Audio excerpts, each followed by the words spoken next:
자, 포커스. 여러분 혹시 자전거 탈 줄 알아요? 자전거 처음 배웠던 그 순간들 혹시 기억하나요? 막 넘어질까봐 무섭고, 처음에는 또 뒤에서 엄마 아빠가 이렇게 잡아주잖아요. 그러다가 어느 순간이 되면은 엄마 아빠가 어떻게 해요? 뒤에서 손을 놓는 거죠. 그래서 막 나는 잡고 있어, 잡고 있지 막 이러는데 엄마 아빠가 손을 놨다는 걸 알게 되면 어떻게 돼? 그때부터 막 무서워가지고 넘어지는 거예요. 막 울고 왜 났냐 그러고 막 내가 놓지 말라 그랬잖아 막 그러고 맞죠? 다 기억하죠? 여러분 자전거를 타려면 일단 두려움을 이겨내야 돼요. 그리고 자전거를 보면 안 돼. 이게 시선이 내 자전거를 향하면 안 돼. 내 밑을 향하면 안 돼. 멀리 봐야 돼요. 그래야 탈 수 있는 거예요. 야, 시선은 멀리 바라보고 내가 잡고 있는 이 핸들을 내가 컨트롤할 수 있다는 이 믿음이 생길 때 자전거는 더 이상 두려움이 아니라 내가 어디든 갈 수 있는 내 도구가 되는 거예요. 자, 오늘 말씀이 이 자전거랑 아주 비슷한 내용이 나오는데, 자, 우리 지난주 오병이어 기적 다 기억하죠? 물고기 2마리와 여기 있어요. 2마리랑 보여요? 물고기 2마리랑 무슨 떡이지? 보리떡 5개. 오늘 예배 잘 드리면 줄게요.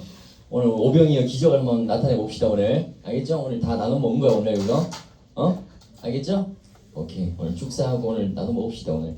네, 그 기적을 베푸신 이후에 오늘 말씀이 등장을 해요. 자, 예수님이 제자들에게 배를 타고 갈릴리 바다 건너편으로 가라고 하시는 거예요. 그래서 제자들이 배를 타고 바다를 이제 건너가기 시작합니다. 자, 그런데 이 제자들이 배를 타고 가던 중에 아주 큰 폭풍을 만나게 되는 거예요. 지금 배가 지금 뒤집히려고 그러고 지금 밤이죠. 바람도 세게 불고 파도도 거세니까 얼마나 무서웠겠어요. 자, 제자들이 밤새 이 폭풍과 씨름을 하는데 이 시간이 새벽 3시부터 새벽 6시 사이. 요때 얼마 제일 어두울 때, 제일 무서울 때죠. 그런데 또 저 멀리서 뭔가가 다가오는 형체가 보이는 거야. 제자들이 무서워가지고 뭐라 그래요? 유령이다 막 소리 지르는 거예요. 그때 소리가 들려요. 무슨 소리야? 안심하라. 나니 두려워하지 말라. 누가 오시는 거예요? 예수님이 바다 위로 오시는 거예요. 그때 베드로가 예수님, 진짜 예수님이라면 저도 물 위를 걷게 해주세요 라고 하는 거예요. 여러분 지금 파도가 치고 바람 막 많이 불고 지금 이런 상황에서 여러분 혹시 예수님이 이렇게 걸어오셨으니까 여러분도 이 베드로처럼 나도 물 위 걷게 해주세요 하는 그런 믿음이 있어요?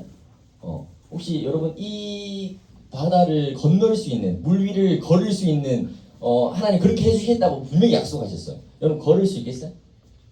나는 못해요. 쫄보라가지고 못할 것 같아요. 와 이거 어떻게 걷죠? 진짜 이 걸을 수 있다고 해도 너무너무 무서울 것 같아.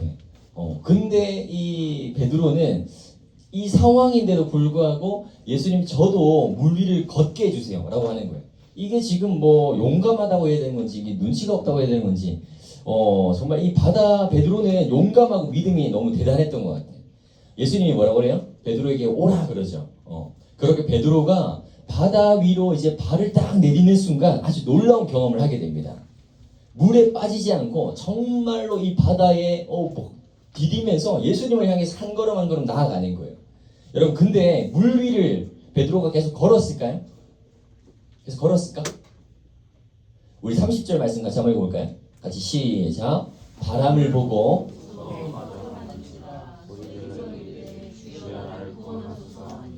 자 베드로가 물에 빠지기 시작하는데 여기 중요한 게 있어요. 베드로가 뭘 봤대요? 자 우리 전에 한번 말씀 한번 띄워주세요.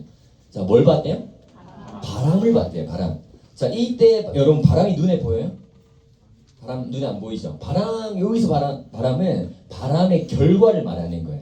바람 때문에 일어나는 결과들이 있죠.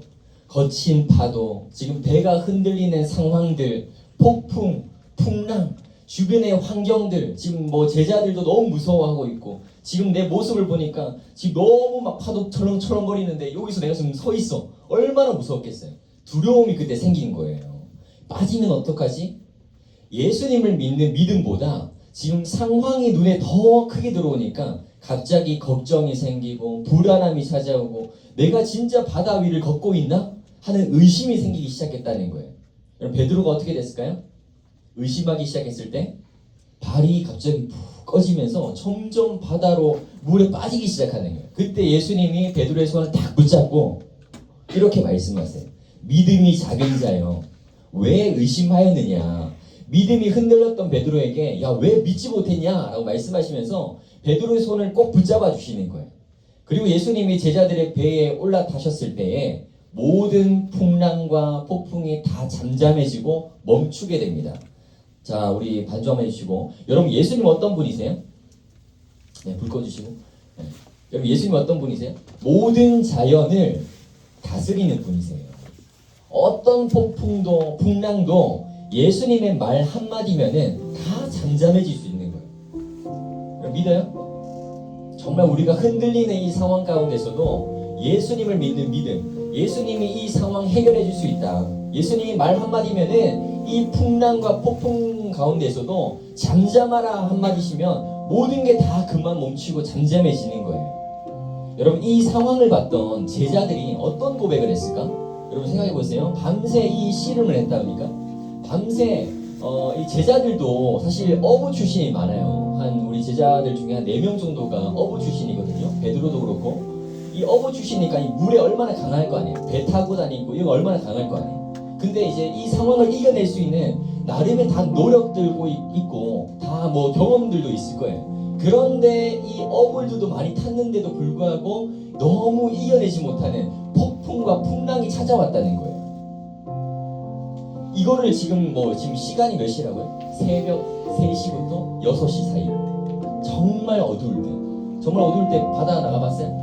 동산도 안 나가봤어요? 모르는데 정말 상상할 수 있잖아요.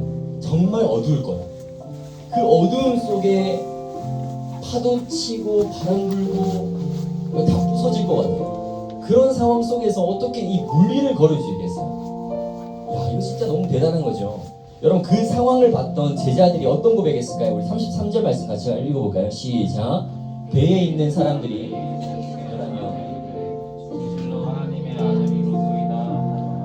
예수님, 당신은 하나님의 아들이십니다. 모든 만물과 자연을 다스리시고 통치하시는 하나님이십니다. 이걸 고백하는 거예요. 여러분, 베드로가 물 위를 걸었을 때는 누구를 봤기 때문에 물 위를 걸었을까요? 예수님 봤기 때문에 물 위를 걸었던 거예요. 예수님 보지 않고 상황 보고 현실 바라봤을 때는 베드로가 어떻게 됐죠? 물에 빠지는 거예요. 두려움이 찾아오기 시작하는 거예요. 여러분, 무엇을 보는가는 너무나 중요합니다. 우리가 삶을 살아갈 때도 예수님을 봐야 돼. 히브리서에 보면 믿음의 주요 온전하게 하시는 이인 예수를 바라보자. 그 예수를 바라보면서 표대를 향하여서 나아가는 게 우리의 삶이 되어야 된다는 거예요. 우리가 예수님을 바라볼 때 승리할 수 있는 것이고, 우리가 믿음의 길을 한 걸음 한 걸음 나아갈 수 있다는 거예요. 여러분, 우리 인생 안에서도 풍랑을 만날 때가 있을 거예요. 폭풍을 만날 때가 있을 거예요. 실패하고 좌절할 수밖에 없는 나의 현실들 있잖아요. 내 상황들. 그럴 때를 마주할 때가 있겠죠. 시험 때문에 스트레스 받고, 친구와의 문제, 부모님과의 갈등, 내 미래에 대한 걱정. 여러분, 수많은 폭풍과 풍랑이 우리를 기다리고 있습니다. 아직까지 어마어마한 폭풍과 풍랑을 맞이하지 못했을 수도 있겠어요. 그런데 우리가 삶을 살아가면서 점점 더 깊은 파도와 깊은 풍랑을 마주하게 될 거예요. 그럴 때 필요한 게 무엇인가? 믿음입니다. 누구를 믿는 믿음? 예수님을 믿는 믿음. 여러분, 베드로처럼 믿음이 약해져서 막 상황 보고 막 흔들리는 이 현실들을 바라보니까 흔들릴 수 있잖아요. 믿음이 약해질 수 있잖아요. 그럴 때 물에 빠질 때도 있겠지만, 그때 베드로가 했던 처음으로 했던 행동이 뭐예요? 예수님 살려주세요. 막 예수님 나를 건져주세요. 구원해주세요. 이 말을 제일 먼저 했어요. 예수님께 도움을 청하는 거였어요. 여러분, 우리의 포커스가, 우리의 초점이 세상을 향해 있고 내 문제를 향해 있고 내 현실을 향해 있을 때는 헤어날 수 없는 거예요. 마치 처음 자전거를 탈 때, 여러분, 안 넘어진 사람 있어요? 다 넘어지는 거죠. 처음 자전거를 타는 것처럼 넘어질 수밖에 없는 거예요. 내 시선이, 내 초점이, 내 포커스가 나를 향할 때, 세상을 향할 때, 현실을 바라볼 때는 넘어질 수밖에 없는 거예요. 그런데 우리가 다시 예수님 바라보고, 예수님 나를 좀 구원해 주세요.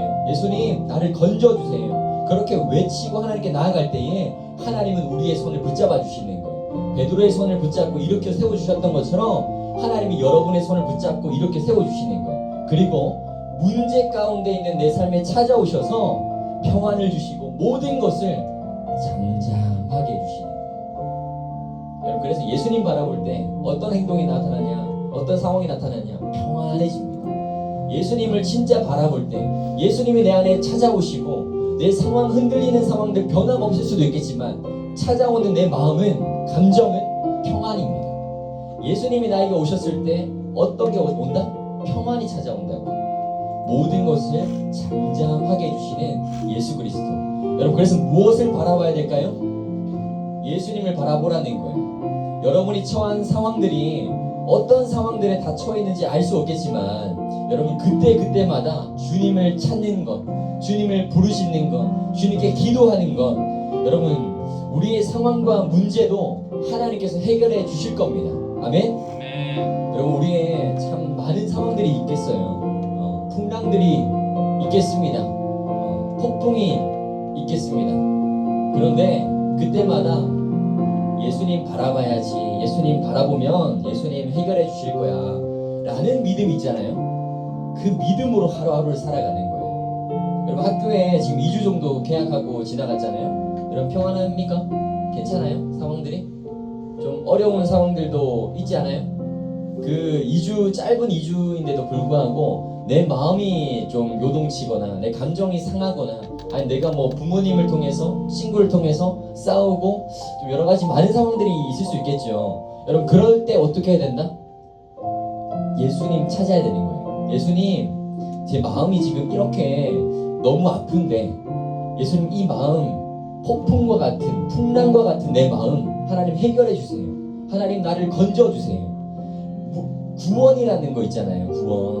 구원의 뜻은 건져내는 거예요. 이 베드로처럼 지금 막 허우적대고 물에 빠지고 있을 때 예수님 건져내 주세요, 구원해 주세요, 이게 바로 구원이에요. 여러분, 구원한다, 하나님이, 예수 그리스도가 우리를 구원한다 이 말이 있잖아요. 그건 우리를 죄에서 건져내 주는 거예요. 죄에서 건져내 주는 거예요. 우리를 지옥에서 갈 수밖에 없는 나의 상태를 건져내 주시는 거예요. 그게 바로 구원이에요.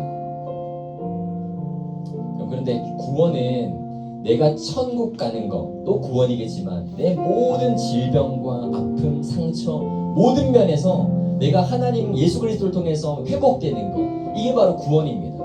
구원은 정말 포괄적인 의미가 있어. 그래서 예수님 구원해 주세요 라는 말은 모든 걸 다 담고 있는 거예요. 내가 전인격으로 회복되는 것까지도 말하는 거예요.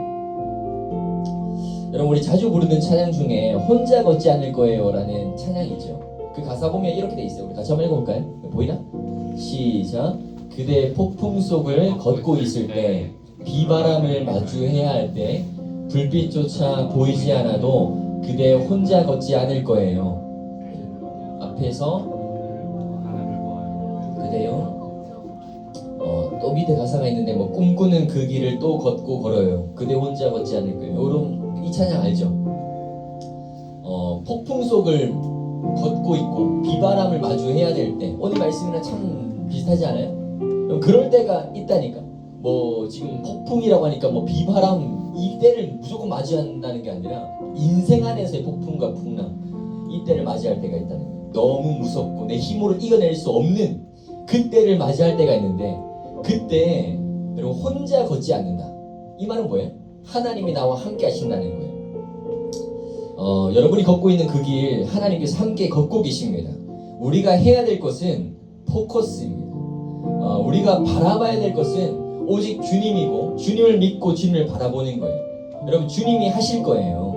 하나님이 어떻게 우리를 인도하실지, 하나님이 내 삶을 어떻게 운행하실지, 그거를 계속 확인하면서 믿음으로 바라보는 거예요. 하나님을 믿고 신뢰하면서 하나님, 내 삶의 항해가 어디를 향해 가고 있는지 모르겠지만 정말 바다 중간에 있는 것처럼 너무 무섭지만 하나님이 나와 함께 하시면 이 상황과 해결할 수 없는 나의 힘도 하나님께서 다 잠잠하게 바꿔주실 줄 믿습니다. 아멘. 그런 믿음으로 하루하루를 믿음으로 살아가는 거예요. 여러분 그래서 매일매일 기도하세요. 기도하세요. 아멘. 기도해야 하나님의 뜻이 보이는 거야. 하나님이 어떻게 인도하실지를 기도를 통해서 알 수 있는 거예요. 알겠죠? 기도하며 살아갑시다. 그래서 우리가 하나님 신뢰할 때 하나님이 여러분 삶에 진짜 하나님이 되어 주실 겁니다. 기도하겠습니다. 하나님 감사합니다. 오늘 제자들이 만난 폭풍과 풍랑이 예수님을 만나서 해결되었던 것처럼 우리도 인생의 풍랑을 만날 때에 우리의 초점이, 우리의 포커스가 예수님을 향할 수 있도록 도와주시고, 믿음이 약해지고 걱정과 두려움이 우리를 감쌀 때에 예수님께 살려달라고, 구원해달라고, 고쳐달라고 기도할 수 있는 우리 중등부 친구들 다 될 수 있도록 도와주시옵소서. 오늘 사순절 4번째 주일을 맞이해서 우리 지난주 마무리하지 못했던 사순절 활동 십자가 꾸미기를 합니다. 단순히 활동이 아니라 우리를 위해서 십자가에 달려 죽으시고 부활하신 예수님을 더욱더 묵상할 수 있는 은혜의 시간이 되게 하여 주시옵소서. 오늘 있을 제자반과 또 성경고사 준비도 잘 할 수 있도록 도와주시고, 우리 모든 친구들이 예수님을 닮아가는 참된 제자가 될 수 있도록 도와주시옵소서. 감사드리며 예수님의 이름으로 기도드립니다. 아멘.